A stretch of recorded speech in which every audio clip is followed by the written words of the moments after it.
Hello everyone, ಈ ಒಂದು video ನಮ್ಮ KPSC ಆಸ್ಪಿರೆಂಟ್ಸ್ಗೆ ಯೂಸ್ಫುಲ್ ಆಗುವಂಥ ಒಂದು ವಿಡಿಯೋ ಇರುತ್ತೆ. ಯಾರೆಲ್ಲ KPSC ಕಡೆಯಿಂದ ಬರುವಂಥ ಡಿಪ್ಲೊಮಾ ಕಾಲೇಜ್ ಲೆಕ್ಚರರ್ ಪೋಸ್ಟ್ಗೆ ಪ್ರಿಪೇರ್ ಆಗ್ತಿದ್ರೆ ಅವ್ರಿಗೆ ಯೂಸ್ಫುಲ್ ಆಗುವಂಥ ಒಂದು ವಿಡಿಯೋ ಇರುತ್ತೆ.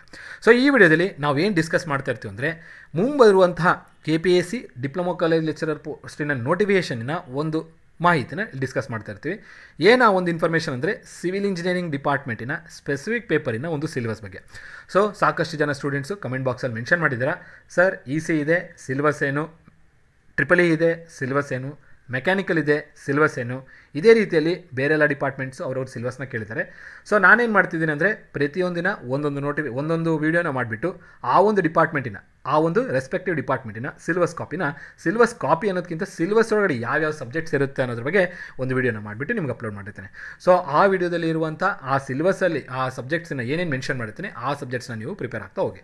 ಸೊ ಇನ್ನೊಂದು ಇಂಪಾರ್ಟೆಂಟ್ ಇನ್ಫಾರ್ಮೇಷನ್ ಏನಂದರೆ, ಈ ವಿಡಿಯೋದಲ್ಲಿ ನಾನು ಏನು ನಿಮಗೆ ಸಿಲೆಬಸ್ ಬಗ್ಗೆ ಹೇಳ್ತಾ ಇರ್ತೀನಿ ಅಥವಾ ಸಬ್ಜೆಕ್ಟ್ಸ್ ಬಗ್ಗೆ ಹೇಳ್ತಾ ಇರ್ತೀನಿ, ಈ ಒಂದು ಇನ್ಫಾರ್ಮೇಷನ್ 90% ಅಂತ ಕನ್ಸಿಡರ್ ಮಾಡ್ಬೋದು. 80 to 90% ಅಕ್ಯುರೇಸಿ.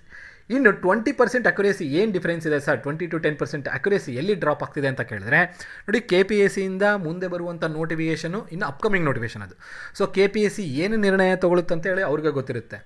ಅದಾಗಿ ನಂತರ 2010 ಸಿಲೆಬಸ್ ಕನ್ಸಿಡರ್ ಮಾಡ್ತಾರಾ, 15 ಸಿಲೆಬಸ್ ಕನ್ಸಿಡರ್ ಮಾಡ್ತಾರಾ, ಯಾವ ಸಿಲೆಬಸ್ನ ಕನ್ಸಿಡರ್ ಮಾಡ್ತಾರೆ ಅಂತೇಳಿ ಅವ್ರಿಗೆ ಗೊತ್ತಿರುತ್ತೆ.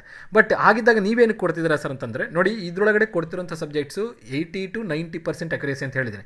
ಏನಂದರೆ ಕೋರ್ ಸಬ್ಜೆಕ್ಟ್ಸ್ ಅಂತ ಇರುತ್ತೆ. ಆ ಕೋರ್ ಸಬ್ಜೆಕ್ಟ್ಸು KPSC ಅಲ್ಲ, IIT ಬೋರ್ಡ್ಸ್ ಅಥವಾ ಯಾವುದೇ ಥರದ ಬೇರೆ ಒಂದು ಎಕ್ಸಾಮಿನೇಷನ್ಸ್ ಬೋರ್ಡ್ಸ್ ಕಂಡಕ್ಟ್ ಮಾಡಿದ್ರು, ಎಕ್ಸಾಮ್ ಪೇಪರ್ನ ತೆಗೆದ್ರು, ಆ ಪೇಪರಲ್ಲಿ ಈ ಒಂದು ಪರ್ಟಿಕ್ಯುಲರ್ ಸಬ್ಜೆಕ್ಟ್ಸ್ ಮೇಲೆ ಕ್ವಶನ್ಸ್ ಇರಲೇಬೇಕು. ಏನಕ್ಕಂದರೆ ಈ ಎಲ್ಲ ಸಬ್ಜೆಕ್ಟ್ಸು ಕೋರ್ ಸಬ್ಜೆಕ್ಟ್ಸ್ ಆಗಿರುತ್ತೆ, important subjects of that particular branch ಆಗಿರುತ್ತೆ.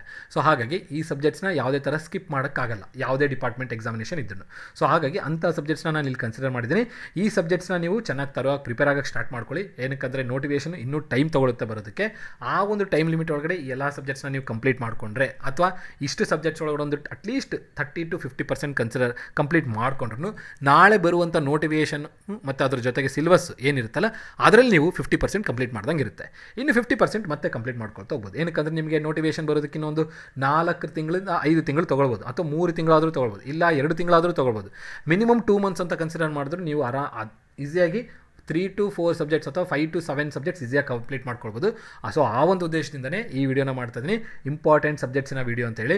ಸೊ ಇಲ್ಲೇನು ನಾನು ಸಿಲೆಬಸಲ್ಲಿ ಸಬ್ಜೆಕ್ಟ್ಸ್ನ ಮೆನ್ಷನ್ ಮಾಡಿದ್ದೀನಿ, ಆ ಸಬ್ಜೆಕ್ಟ್ಸಿಂದ ಸ್ಟಾರ್ಟ್ ಮಾಡ್ಕೊಳ್ಳಿ. ಪ್ರಿಪ್ರೇಷನ್ ಈಗಲಿಂದನೇ ಸ್ಟಾರ್ಟ್ ಮಾಡಿಕೊಂಡ್ರೆ ನೋಟಿಫಿಕೇಷನ್ ಬರೋ ಟೈಮಿಗೆ ನಿಮ್ದು ಅಟ್ಲೀಸ್ಟ್ ಒಂದು 30 to 40% ಪ್ರಿಪರೇಷನ್ ಆದರೂ ಕಂಪ್ಲೀಟ್ ಆಗಿರುತ್ತೆ. ಸೊ ನೋಡಿ, ನಿಮಗೆ ಇನ್ನೊಂದು ಪಾಯಿಂಟ್ ನೆನ್ಪಿಟ್ಕೊಂಡಿರಬೇಕು, KPSC ಏನು ಲೆಕ್ಚರರ್ ಪೋಸ್ಟ್ದು ಎಕ್ಸಾಮ್ದು ನೋಟಿಫಿಕೇಷನ್ ಬಿಡುತ್ತೆ, ಆ ಒಂದು ಎಕ್ಸಾಮಿನೇಷನ್ ಪೇಪರ್ಗೆ 2 ಪೇಪರ್ ಇರುತ್ತೆ. ಒಂದು ಸ್ಪೆಸಿಫಿಕ್ ಪೇಪರ್, ಇನ್ನೊಂದು ಜನರಲ್ ಪೇಪರ್. ಸೊ ಜನರಲ್ ಪೇಪರ್ದು ಒಂದು ವಿಡಿಯೋ ಮಾಡ್ತೀನಿ, ಅದರೊಳಗಡೆ ನಾನು ಯಾವ ಸಬ್ಜೆಕ್ಟ್ಸ್ ಇರುತ್ತೆ ಆ ಸಬ್ಜೆಕ್ಟ್ಸ್ ಒಳಗಡೆ ಏನು ಓದಬೇಕು ಅನ್ನೋದನ್ನು ಹೇಳ್ತೀನಿ. ಸೊ ಆ ವಿಡಿಯೋನ ನಾನು ಎಲ್ಲ ಬ್ರಾಂಚಸ್ಸಿನ ಸಿಲೆಬಸ್ ಬಗ್ಗೆ ಹೇಳಿದ ನಂತರ ಆ ಒಂದು ವಿಡಿಯೋನ ಅಪ್ಲೋಡ್ ಮಾಡ್ತೀನಿ. ಸೊ ಚೆನ್ನಾಗಿ ಪ್ರಿಪೇರ್ ಆಗಿ. ಸಿವಿಲ್ ಇಂಜಿನಿಯರಿಂಗ್ ಆಸ್ಪಿರೆಂಟ್ಸ್ ನಿಮ್ಗೆ ಗೊತ್ತಿರಬೇಕು, ಈ ಒಂದು ನೋಟಿಫಿಕೇಷನಲ್ಲಿ ಸಿವಿಲ್ ಇಂಜಿನಿಯರಿಂಗ್ ಆಸ್ಪಿರೆಂಟ್ಸ್ಗೆ ಅರೌಂಡ್ 150 to 160, 170 ವೇಕೆನ್ಸೀಸ್ ಇದೆ. So good number of vacancies ಅಂತ ಅನ್ಬೋದು. ಏನು 150 to 170 ವೇಕೆನ್ಸೀಸ್ ಅಂತ ಹೇಳಿದ್ದೀನಿ, ಇದು HK ಹಾಗೂ NHK ಎರಡಕ್ಕೂ ಇರುವಂಥ ವೇಕೆನ್ಸೀಸ್ ಇದು. ಸೊ ಸ್ಪ್ಲಿಟ್ ಆದಾಗ ಒಂದು 40 ವೇಕೆನ್ಸೀಸ್ HKಗೆ ಹೋಗ್ಬೋದು, ಇನ್ನೊಂದು 120 ವೇಕೆನ್ಸೀಸು NHKಗೆ ಬರ್ಬೋದು. So good number of vacancies ಇದೆ. ಈ ಥರದ ಅವಕಾಶ ಬೇರೆ ನೋಟಿಫಿಕೇಷನ್ಸಲ್ಲಿ ನೋಡೋದು ಕಮ್ಮಿ ಇರುತ್ತೆ. ಸೊ ನಿಮಗೆ ಈ 2026 ಹೊಸ ನೋಟಿಫಿಕೇಷನ್ ಅಂದರೆ ಡಿಪ್ಲೊಮಾ ಕಾಲೇಜ್ ಲೆಕ್ಚರರಿನ ನೋಟಿಫಿಕೇಷನ್ ಆಗಿರುತ್ತೆ ಇಂಜಿನಿಯರಿಂಗ್ ಆಸ್ಪಿರೆಂಟ್ಸ್ಗೆ. ಸೊ ಚೆನ್ನಾಗಿ ತರೋಕೆ ಪ್ರಿಪೇರ್ ಆಗಿ, ಯಾವುದೇ ಕಾರಣಕ್ಕೂ ನೆಗ್ಲೆಕ್ಟ್ ಮಾಡ್ಕೊಳ್ಳೋಕೆ ಹೋಗಬೇಡಿ. ಈಗ ಸಬ್ಜೆಕ್ಟಲ್ಲಿ ಇರುವ ಯಾವ್ಯಾವ ಸಬ್ಜೆಕ್ಟ್ಸ್ ಇದೆ ಅಂತ ನಾವು ನೋಡ್ತಾ ಹೋಗೋಣ.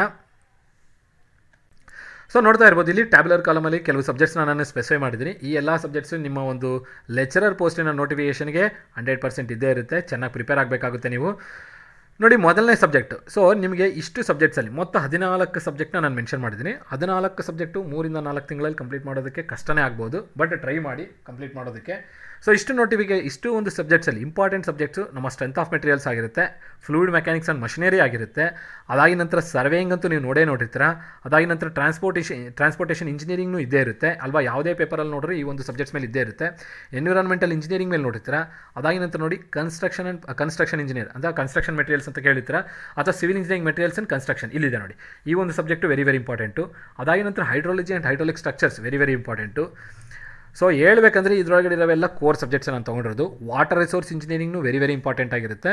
ಸೊ ಈ ಸಬ್ಜೆಕ್ಟ್ಸ್ನ ಫಸ್ಟ್ ಕಂಪ್ಲೀಟ್ ಮಾಡ್ಕೊಳ್ಳಿ. ಅದಾಗಿದ ನಂತರ structural analysis, solid mechanics and foundation engineering, ಅದಾಗಿ ನಂತರ ಎಸ್ಟಿಮೇಷನ್ ಕಾಸ್ಟಿಂಗ್ ಆ್ಯಂಡ್ ಸ್ಪೆಸಿಫಿಕೇಷನ್, ಅದಾಗಿ ನಂತರ construction and project management very very important ಆಗಿರುತ್ತೆ. ಜಿಯೋ ಟೆಕ್ನಿಕಲ್ ಇಂಜಿನಿಯರಿಂಗ್ನು ವೆರಿ ವೆರಿ ಇಂಪಾರ್ಟೆಂಟ್ ಆಗಿರುತ್ತೆ. Irrigation engineering very very important subject ಆಗಿರುತ್ತೆ. ಸೊ ಇಲ್ಲಿ ಏನು ಮೆನ್ಷನ್ ಮಾಡಿದ್ದೀನಿ ಎಲ್ಲ ಕೋರ್ ಸಬ್ಜೆಕ್ಟ್ಸ್ ಆಗಿರುತ್ತೆ. ಸೊ ಈ ಕೋರ್ ಸಬ್ಜೆಕ್ಟ್ಸ್ನ ನೀವು ಕಂಪ್ಲೀಟ್ ಮಾಡ್ಕೊಳ್ಳೇಬೇಕು. ಸೊ ಈ ಕೋರ್ ಸಬ್ಜೆಕ್ಟ್ಸ್ನ ನೀವು ಪ್ರಿಪೇರ್ ಮಾಡ್ಕೊಳ್ಳೋದ್ರಿಂದ ನಿಮ್ಮ ಸಿಲೆಬಸ್ಸು ಆಲ್ಮೋಸ್ಟ್ ನಾನು ಹೇಳಿದ್ದೀನಲ್ಲ 80 to 90% ಕಂಪ್ಲೀಟ್ ಆದಂಗೆ ಆಗುತ್ತೆ. ಸೊ ಈ ಸಬ್ಜೆಕ್ಟ್ಸ್ ಮೇಲೆ ನೀವು ಏನು ಇಂಜಿನಿಯರಿಂಗಲ್ಲಿ ಓದಿರ್ತೀರ ಆ ಒಂದು ಟಾಪಿಕ್ಸ್ನ ಥಿಯರಿನ ಕಂಪ್ಲೀಟ್ ಮಾಡ್ಕೊಳ್ಳಿ.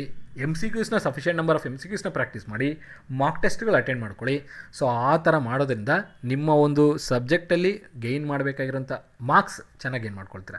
ಅದಾದ ನಂತರ ಇದೊಂದೇ ಸಬ್ಜೆಕ್ಟ್ ಅಲ್ಲದೆ ಇನ್ನೂ ನಾನೇನು ಹೇಳಿದ್ದೀನಿ, ಇದು ಸ್ಪೆಸಿಫಿಕ್ ಪೇಪರ್ 2 ಅಂದರೆ ಟೆಕ್ನಿಕಲ್ ಪೇಪರ್ ಇದು. ಮೊದಲನೇ ಪೇಪರ್ ಏನಿದೆ ಜನರಲ್ ಪೇಪರ್ ಇದೆ. ಸೊ ಜನರಲ್ ಪೇಪರ್ನು ನೀವು ಏನು ಮಾಡ್ತಾ ಹೋಗಬೇಕು, ಪ್ಯಾರಲಾಗಿ ಪ್ರಿಪೇರ್ ಆಗ್ತಾ ಹೋಗ್ತಿರ್ಬೇಕಾಗುತ್ತೆ. ಸೊ ಈ ಸಬ್ಜೆಕ್ಟ್ಸ್ ಮೇಲೆ ನೀವೇನು ಮಾಡ್ತೀರಾ, ಇಂಜಿನಿಯರಿಂಗ್ ಟೆಕ್ಸ್ಟ್ ಬುಕ್ಸು ಅಥವಾ ಗೇಟ್ ಟೆಕ್ಸ್ಟ್ ಬುಕ್ಸು ಅಥವಾ ಇಂಜಿನಿಯರಿಂಗ್ ಸರ್ವಿಸ್ ಟೆಕ್ಸ್ಟ್ ಬುಕ್ಸು ಈ ಎಲ್ಲ ಟೆಕ್ಸ್ಟ್ ಬುಕ್ಸ್ನ ನೀವು ರೆಫರ್ ಮಾಡ್ಬೋದು. ಬಟ್ ಯಾವುದಾದ್ರೂ ಒಂದು ಪರ್ಟಿಕ್ಯುಲರ್ ಸಬ್ಜೆಕ್ಟ್ಸ್ನ ಇಟ್ಕೊಂಡು ಟೆಕ್ಸ್ಟ್ ಬುಕ್ಸ್ನ ಇಟ್ಕೊಂಡು ಪ್ರಿಪೇರ್ ಆಗ್ತಾ ಬನ್ನಿ. ಗೇಟ್ ಇಟ್ಕೊಂಡ್ರೆ ಗೇಟ್ ಟೆಕ್ಸ್ಟ್ ಬುಕ್ಸ್ನ ರೆಫರ್ ಮಾಡಿ. ಇಲ್ಲ ನಾರ್ಮಲ್ ರೆಗ್ಯುಲರ್ ಟೆಕ್ಸ್ಟ್ ಬುಕ್ಸ್ನ ನಾನು ರೆಫರ್ ಮಾಡ್ತೀನಿ ಸರ್ ಅಂತಂದರೆ ರೆಗ್ಯುಲರ್ ಟೆಕ್ಸ್ಟ್ ಬುಕ್ಸ್ನ ಫಸ್ಟ್ ರೆಫರ್ ಮಾಡಿ. ಅದಾಗಿನ ನಂತರ ಗೇಟ್ ಟೆಕ್ಸ್ಟ್ ಬುಕ್ಸ್ನ ರೆಫರ್ ಮಾಡಿ. ಅದಾಗಿನ ನಂತರ ಇಂಜಿನಿಯರಿಂಗ್ ಸರ್ವಿಸ್ ಟೆಕ್ಸ್ಟ್ ಬುಕ್ಸ್ನ ನೀವು ರೆಫರ್ ಮಾಡ್ಬೋದು.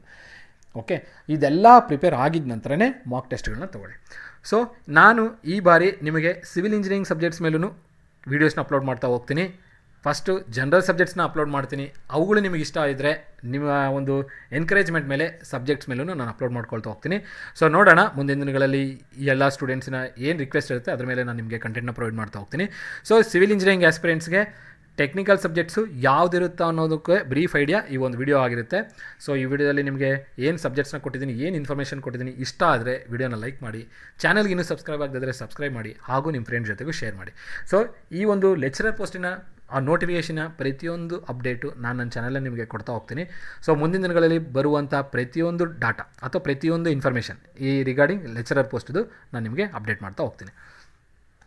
ಇನ್ನೂ ಒಂದು ಇಂಪಾರ್ಟೆಂಟ್ ಪಾಯಿಂಟ್ ಏನಂದರೆ ಸಿವಿಲ್ ಇಂಜಿನಿಯರಿಂಗ್ ಆಸ್ಪಿರೆಂಟ್ಸ್ಗೆ, ಸೊ ನೋಡಿ ಈ ಸಬ್ಜೆಕ್ಟ್ಸ್ ಏನಿದೆಲ್ಲ ಥಿಯರಿಟಿಕಲ್ ಕಾನ್ಸೆಪ್ಟ್ಸ್ನ ಸ್ವಲ್ಪ ಜಾಸ್ತಿ ಫೋಕಸ್ ಮಾಡಿ. ಏನಕ್ಕಂದರೆ KPSC ಏನಿದೆಲ್ಲ ಅವರ ಒಂದು ಪೇಪರಲ್ಲಿ ಸಾಕಷ್ಟು ಥಿಯರಿಟಿಕಲ್ ಪಾಯಿಂಟ್ಸ್ನ ಕ್ವಶನ್ಸ್ನ ನಾವು ನೋಡೋದಕ್ಕೆ ಸಾಧ್ಯವಾಗಿರುತ್ತೆ.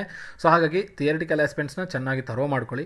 ನ್ಯೂಮರಿಕಲ್ ಪಾಯಿಂಟ್ಸ್ ಅಂತ ಬಂದಾಗ ನ್ಯೂಮರಿಕಲ್ ಕ್ವಶನ್ಸು ಭಾಳ ಲೆಂತಿ ಆಗಿರೋಂಥ ಕ್ವಶನ್ಸ್ನ ಪ್ರಾಕ್ಟೀಸ್ ಮಾಡದೇ ಇದ್ರೂ ಪರವಾಗಿಲ್ಲ. ಚಿಕ್ಕ ಪುಟ್ಟ ಕ್ವಶನ್ಸ್ ಏನಿರುತ್ತೆ ಅಂಥ ಕ್ವಶನ್ಸ್ನ ಪ್ರಾಕ್ಟೀಸ್ ಮಾಡ್ತಾ ಹೋಗಿ. ಯಾಕಂದರೆ ನಿಮಗೆ ಎಕ್ಸಾಮ್ ಟೈಮಲ್ಲಿ ಕೊಡೋ ಟೈಮು 120 ಮಿನಿಟ್ಸ್ ಮಾತ್ರ. 100 ಕ್ವಶನ್ಸ್ 120 ಮಿನಿಟ್ಸ್. ಸೊ ಕ್ಯಾಲ್ಕುಲೇಟರ್ಸ್ನು ಅಲೋ ಇರಲ್ಲ. ಆ ಒಂದು ಕಾರಣದಿಂದ ಪೆನ್ ಪೇಪರ್ ಇಷ್ಟೇ ಇವೆರಡರಿಂದನೇ ನಿಮಗೆ ಕ್ವಶನ್ ಸಾಲ್ವ್ ಆಗಬೇಕು. ಆ ರೀತಿಯ ಕ್ವಶನ್ಸ್ನ ಫ್ರೇಮ್ ಮಾಡಿರ್ತಾರೆ. ಸೊ ನಾನು ನಿಮಗೆ ಹೇಳ್ತಿದ್ದೀನಲ್ಲ, almost 95% 95 to 98% questions theoretical questions ಆಗಿರುತ್ತೆ, ಥಿಯರಿ ಬೇಸ್ಡ್ ಕ್ವಶನ್ಸ್ ಆಗಿರುತ್ತೆ. ಹಾಗಾಗಿ ಥಿಯರಿಟಿಕಲ್ ಕಾನ್ಸೆಪ್ಟ್ಸ್ನ ಚೆನ್ನಾಗಿ ತರೋ ಮಾಡಿಕೊಂಡ್ರೆ ನಿಮಗೆ ಇವು ಒಂದು ಟೆಕ್ನಿಕಲ್ ಪೇಪರಲ್ಲಿ ಸ್ಕೋರ್ ಮಾಡೋದಕ್ಕೆ ಸಾಧ್ಯತೆಗಳು ಭಾಳ ಇರುತ್ತೆ. ಸೊ ಇದು ನಿಮಗೆ AICT ಸ್ಕೇಲ್ಸ್ನೂ ಆಗಿರುತ್ತೆ. ಕ್ವಾಲಿಫಿಕೇಷನ್ ನಾನು ನಿಮ್ಗೆ ಈಗಾಗಲೇ ಹೇಳಿದಂತೆ engineering first class, MTech first class ಕೇಳಿರ್ತಾರೆ. ಸೊ ಸಾಕಷ್ಟು ಜನ ಸ್ಟೂಡೆಂಟ್ಸು ಕ್ಯಾಟಗಿರಿಯಲ್ಲಿರುವಂಥ ಸ್ಟೂಡೆಂಟ್ಸ್, OBC SC ST ಕ್ಯಾಟಗಿರಿಯಲ್ಲಿರುವಂಥ ಸ್ಟೂಡೆಂಟ್ಸು ಒಂದು ಮೆಸೇಜ್ನ ಹಾಕಿದ್ರು, ಸರ್ ಜನರಲ್ ಮೆರಿಟ್ಗೆ 60% ಆದರೆ ಕ್ಯಾಟಗಿರಿ ಏನಾರು ರಿಲ್ಯಾಕ್ಸೇಷನ್ ಇರುತ್ತೆ ಅಂತೇಳಿ. ಸೊ ನನಗೆ ಗೊತ್ತಿರೋಂತೆ ಕ್ಯಾಟಗಿರಿ ಅಂತ ಇರುವಂಥ ಆಸ್ಪಿರೆಂಟ್ಸ್ಗೆ 5% ರಿಲ್ಯಾಕ್ಸೇಷನ್ ಇರ್ಬೋದು. 55 for OBC, 50 for SC ST ಕೇಳ್ಬೋದು. ನೋಡೋಣ ಅಪ್ಕಮಿಂಗ್ ಅದೇ ಅಫಿಷಿಯಲ್ ನೋಟಿಫಿಕೇಷನ್ ಬಂದಾಗ ಗೊತ್ತಾಗುತ್ತೆ ಕ್ವಾಲಿಫಿಕೇಷನ್ ಏನು ಕೇಳಿದ್ದಾನೆ ಅಂತೇಳಿ. ಸೊ ಬಟ್ ಬೆಟರ್ ನೀವು ಪ್ರಿಪರೇಷನ್ ಮಾಡ್ಕೊಳ್ಳಿ. 50% ಕ್ಯಾಟಗಿರಿಯಲ್ಲಿದ್ದರೆ 50% ಇದ್ರೂ ನಡೆಯುತ್ತೆ ಅಂತ ಅಂದ್ಕೊಂಡೇ ಪ್ರಿಪೇರ್ ಆಗ್ತಾ ಹೋಗಿ. ಸೊ ಅಫಿಷಿಯಲ್ ಸರ್ಕ್ಯುಲರ್ ಬರೋವರೆಗೂ ಯಾವುದು ನಾನು ಕನ್ಫರ್ಮ್ ಮಾಡೋಕ್ಕಾಗಲ್ಲ. ಬಟ್ 50% ಯಾರೆಲ್ಲ ಇದ್ದೀರಾ ಕ್ಯಾಟಗಿರಿಯಲ್ಲಿರೋರು, OBC SC ST ನಲ್ಲಿರೋರು ಪ್ರಿಪೇರ್ ಆಗ್ತಾ ಹೋಗಿ. ಜನರಲ್ ಮೆರಿಟ್ ಆಗಿದ್ದರೆ ನೀವು in case purely general merit ಬರುತ್ತೆ, ಯಾವುದೇ ಥರದ ರಿಸರ್ವೇಷನ್ ಇಲ್ಲ, ಯಾವುದೇ ಥರದ ಬೇರೆ ಕ್ಯಾಟಗಿರಿಯಲ್ಲಿ ಬರಲ್ಲ, ಪ್ಯೂರ್ಲಿ ಜನರಲ್ ಮೆರಿಟ್ ಬರ್ತೀವಿ ಅನ್ನೋ ಕಾನ್ಸೆಪ್ಟ್ ಏನಾದರೂ ಇತ್ತಂದರೆ ನೀವು 60% ಇರಲೇಬೇಕು ಅನ್ನೋದು ಫಿಕ್ಸ್ ಆಗಿ. ಸೊ ಈ ವಿಡಿಯೋನ ನೀವು ನೋಡ್ತಾ ಇರೋರು ಟೆಕ್ನಿಕಲ್ ಪೇಪರ್ ಆಯಿತು. GS ಪೇಪರ್ ಬಗ್ಗೆ ನಿಮ್ಗೆ ಇನ್ಫಾರ್ಮೇಷನ್ ಬೇಕಿತ್ತಂದರೆ ಕಮೆಂಟ್ ಬಾಕ್ಸಲ್ಲಿ ಮೆನ್ಷನ್ ಮಾಡಿ. So next video general studies ಬಗ್ಗೆ ಅಪ್ಲೋಡ್ ಮಾಡ್ತೀನಿ. ನಾನು ಹೇಳಿದ್ದೀನಲ್ಲ, ಎಲ್ಲ ಬ್ರಾಂಚಿನ ಸಬ್ಜೆಕ್ಟ್ಸ್ನ ಒಂದು ವೀಡಿಯೋಸ್ನ ಅಪ್ಲೋಡ್ ಮಾಡಿ ಸ್ಪೆಸಿಫಿಕ್ ಪೇಪರ್ 2ಗೆ ಸಂಬಂಧಪಟ್ಟಂಥ ವೀಡಿಯೋಸ್ನ ಅಪ್ಲೋಡ್ ಮಾಡಿದ ನಂತರ ಪೇಪರ್ 1ಗೆ ಬರ್ತೀನಿ. ಸೊ ಇದೇ ಥರನೇ ಬೇರೆ ಬ್ರಾಂಚಸ್ಸಿನ ಒಂದು ವೀಡಿಯೋನ ಅಪ್ಲೋಡ್ ಮಾಡ್ತೀನಿ. ಸೊ ಸ್ಟೂಡೆಂಟ್ಸ್ ಇನ್ನೊಂದ್ಸಲ ಹೇಳ್ತಾ ನೋಡಿ, civil engineering aspirants strength of materials, fluid mechanics and machinery, surveying, transportation engineering, water resource engineering, structural ಇಂಜಿನಿಯರಿಂಗ್ನು ವೆರಿ ವೆರಿ ಇಂಪಾರ್ಟೆಂಟ್ ಆಗಿರುತ್ತೆ, ಇರಿಗೇಷನ್ ಹಾಗೂ civil engineering materials and construction very important. Environmental engineering very important. ಅದಾಗಿದ ನಂತರ project management ಈ ಬಾರಿ ಕೇಳ್ಬೋದು. Engineering mathematics ಇನ್ನೊಂದು include ಆಗ್ಬೋದು. ಹಾಗೂ ಕ್ಯಾಡ್ KMLನೂ ಚಾನ್ಸ್ ಇದೆ ಇನ್ಕ್ಲೂಡ್ ಆಗೋ ಸಾಧ್ಯತೆ. ಸೊ ನೋಡೋಣ, official notification, official syllabus copy ಬಂದಾಗ ನಾನು ನಿಮಗೆ ಅದನ್ನ ಬಗ್ಗೆ ಅಪ್ಡೇಟ್ ಮಾಡ್ತೀನಿ. ಸೊ ಇಷ್ಟು ಹೇಳ್ತಾ ಈ ವಿಡಿಯೋ ಎಂಡ್ ಮಾಡ್ತೀನಿ. ಯಾರೆಲ್ಲ ಈ ವಿಡಿಯೋ ನೋಡ್ತಾ ಇದ್ದೀರಾ, ನಿಮಗೆ ಇಷ್ಟ ಆದರೆ ಈ ವಿಡಿಯೋನ ಲೈಕ್ ಮಾಡೋದಿದ್ದರೆ ಲೈಕ್ ಮಾಡಿ, ಹಾಗೂ ಚಾನಲ್ಗೆ ಸಬ್ಸ್ಕ್ರೈಬ್ ಆಗದೆ ಸಬ್ಸ್ಕ್ರೈಬ್ ಮಾಡಿ, ಹಾಗೂ ನಿಮ್ಮ ಫ್ರೆಂಡ್ ಜೊತೆಗೆ ಶೇರ್ ಮಾಡಿ. ಇಷ್ಟು ಹೇಳ್ತಾ ಈ ವಿಡಿಯೋ ಎಂಡ್ ಮಾಡ್ತೀನಿ. ಎಲ್ಲರಿಗೂ ಧನ್ಯವಾದಗಳು. Have A nice day.